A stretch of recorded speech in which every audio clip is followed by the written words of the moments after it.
The BFG by Ronald Dahl, and we are in the chapter Dreams, and we are reading pages 102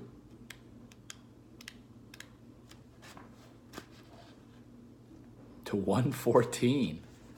This is section 2. That's cruel, Sophie said. Everything alive needs food of some sort, even trees and plants. The north wind is alive, the BFG said. It is moving. It touches you on the cheek and on your hands, but nobody is feeding it. Sophie was silent. This extraordinary giant was disturbing her ideas. He seemed to be leading her towards mysteries that were beyond her understanding. A dream is not needing anything, the BFG went on. If it is a good one, it is waiting peaceably forever until it is released and allowed to do its job. If it is a bad one, it is always fighting to get out. The BFG stood up and walked over to one of the many shelves and placed the latest jar among the thousands of others. Please, can I see the other dreams? Sophie asked. The BFG hesitated. Nobody has ever seen them before, he said, but perhaps after all I is letting you have a little peep. He picked her up off the table and stood her on the palm of one of his huge hands. He carried her towards the shelves. Over here is some of the good dreams, he said. The fizz wizards. Can you say fizz wizards? One more time. Fizz wizards. Good job. Would you hold me closer so I can read the labels? Sophie said. My labels is only bits of it, the BFG said. The dreams is usually much longer. The labels is just to remind me. Sophie started to read the labels. The first one seemed long enough to her. It was right round the jar. And as she read it, she had to keep turning the jar. This is what it said. Today I is sitting in class and I discover if I is staring very hard at my teacher in a special way, I is able to put her to sleep. So I keep staring at her, and in the end, her head drops on to her desk. And she goes fast to sleep and snorkles loudly. Then in marches the head teacher, and he shouts, "Wake up, Ms. Plumridge. How dare you go to sleep in class? Go fetch your hat and coat and leave the school forever. You is sacked." But in a jiffy, I is putting the head teacher to sleep as well. And he just crumples slowly to the floor like a lump of jelly. And there he lies all in a heap and starts snorkeling, even louder than Miss Plumridge. And then I is hearing my mummy's voice saying, "Wake up to your breakfast is ready." As you can see, the spelling or how the BFG spelled was very incorrect. But you see the head teacher asleep. What a funny dream, Sophie said. It's a ring beller, the BFG said. It's whoopsie. Inside the jar, just below the edge of the label, Sophie could see the putting to sleep dream lying peacefully on the bottom, pulsing gently, sea green like the other one, but perhaps a trifle larger. Do you have separate dreams for boys and for girls? Sophie asked. Of course, the BFG said. If I is giving girl's dream to a boy, even if it was a really whoopsie girl's dream, the boy would be waking up and thinking, what a rotten, bungling, grin-sludging old dream that was. Boys would, Sophie said. These here is all girls' dreams on this shelf, the BFG said. Can I read? Bless me. Thank you. Can I read a boy's dream? Sophie said. You can, the BFG said, and he lifted her to a higher shelf. The label on the nearest boy's dream jar read as follows.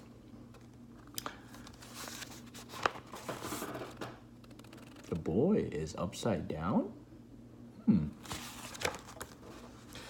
I is making myself a marvelous pair of suction boots. Oh, that's why he was upside down. When I put them on, I is able to walk straight up the kitchen wall and across the ceiling. Well, I is walking upside down on the ceiling when my big sister comes in and she is starting to yell at me as she always does, yelling, "What on earth is you doing there?" Walking on the ceiling, and I is looking down at her and I smiles and says, "Told you was driving me up the wall and now you has done it." Oh, do you see it? Here's the boy upside down and the sister's telling him, and he's wearing suction cup shoes. I find that one rather silly, Sophie says. Boys wouldn't, BFG said, grinning. It's another ring beller. Perhaps you have seen enough now. Let me read another boy's one, Sophie said. The next label said, the telephone rings in our house, and my father picks it up and says in his very important telephone voice, Simpkins speaking. Then his face goes white and his voice goes all funny and he says, What? Who? And then he says, Yes, sir, I understand, sir, but surely it is me you is wishing to speak to, sir, not my little son.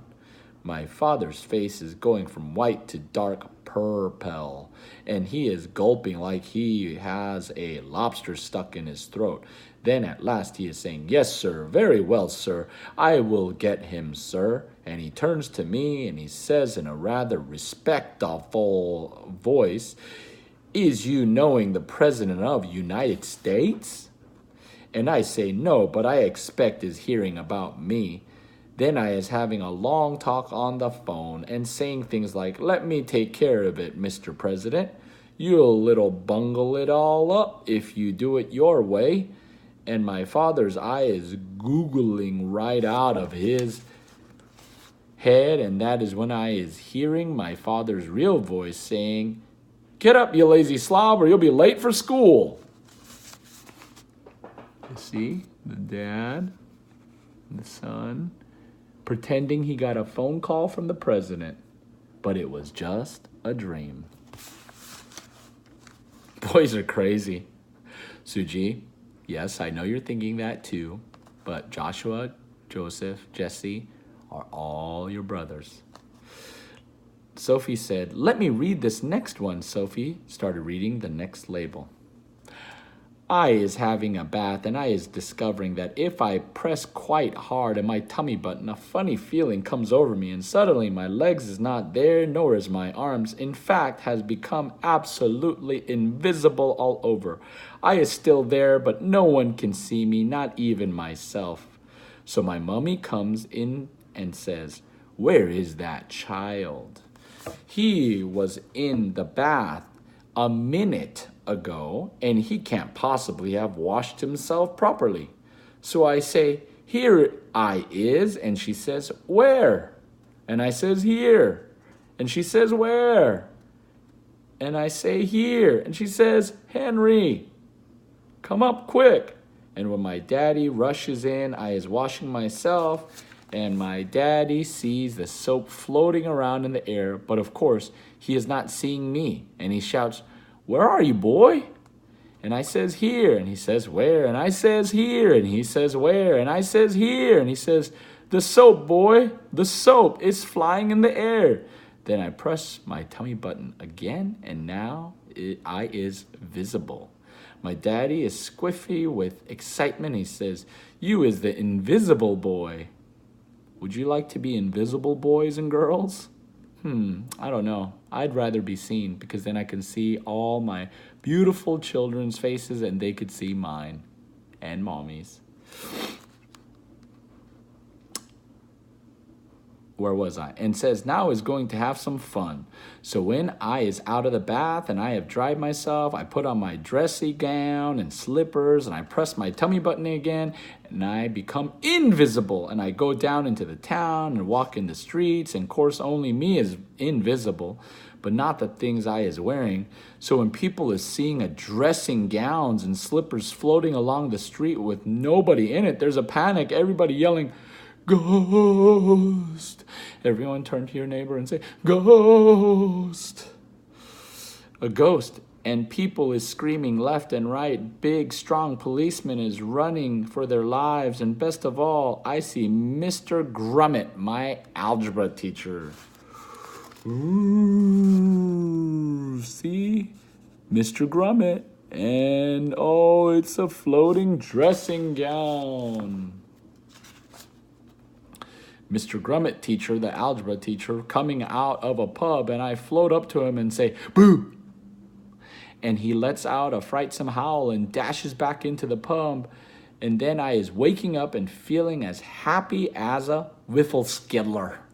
Try to say wiffle skiddler. Pretty ridiculous, Sophie said. All the same, she couldn't resist reaching down and pressing her own tummy button to see if it worked. Nothing happened. Dreams is mystical things, the BFG said. Human beings is not understanding them at all. Not even their brainiest procephors. And understanding them. Has you seen enough? Just this last one, Sophie said. This one here. She started reading. I has written a book and it is so exciting. Nobody can put it down. As soon as you has read the first line, you is so hooked on it you cannot stop until the last page. In all the cities, people is walking in the streets, bumping into each other because their faces is buried in my book, and dentist is reading it and trying to fill teeth at the same time. But nobody minds because they is all reading it to the dentist's chair. Drivers is reading it while the drivers and cars crashing all over and driving cars, and all the surgeons and brain surgeons is reading it all over the country. Operating people and airplane pilots is reading it and going to Timbuktu instead of London. Football players is reading it and reading it on the field because they can't put it down. It is, and so is Olympic runner while they is running. Nobody has to see what is going to happen next in my book. And when I wake up, I is still, tingling with excitement, being the greatest reader the world has ever known, until my mummy comes and says, I was looking at your English exercise book last night, and really your spelling is atrocious, and punctuation. Look at the spelling of the BFG. That's enough for now, the BFG said. There is dillions more, but my arm is getting tired holding you up. What are all those over there? Sophie said. Why have they got such tiny labels? That, the BFG said, is because one day I is catching so many dreams, I is not having the time or energy to write out long labels. But there is enough to remind me. Can I look? Sophie said. The long-suffering BFG carried across to the jars she was pointing to. Sophie read them rapidly, one after another. I is climbing Mount Everest with just my pussycat for company.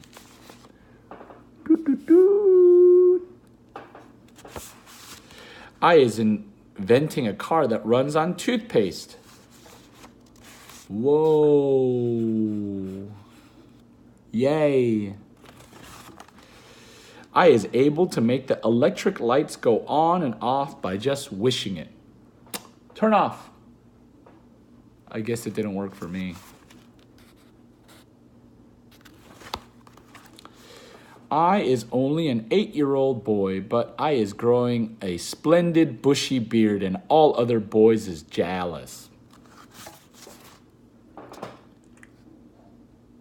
Could you imagine having a big bushy beard? Joshua or Joseph or Jesse? Probably not Suji. I is able to jump out of any high window and float down safely. Ooh, it'll be like being Superman.